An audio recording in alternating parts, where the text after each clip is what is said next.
Welcome back to the series. Today we'll be installing Communicator Go on Android. To begin, navigate to the Play Store and search up Communicator Go 6.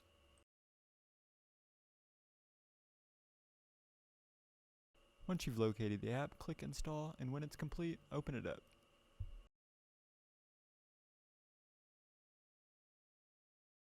Once the application opens, enter your email and your new password from last episode, followed by the same host address from the welcome email.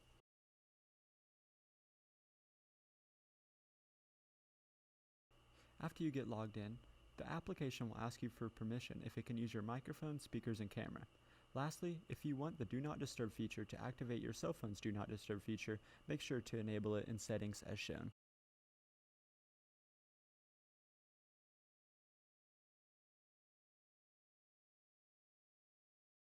After the questions have been answered, you'll be given full access to the app. Click the menu in the top left to verify your extension. Here, you can change your status, view voicemail, and check SMS logs.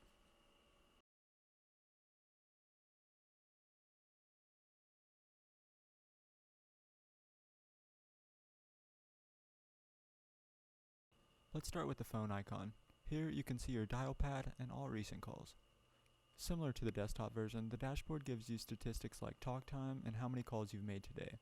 You can also enable call forwarding here and Do Not Disturb.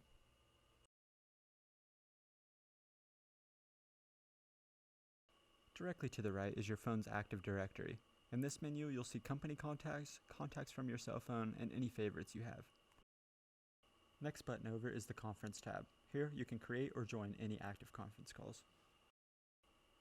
Lastly, the Chats tab. Here, you can start a conversation with anyone in your active directory as a quicker way of communicating across your office.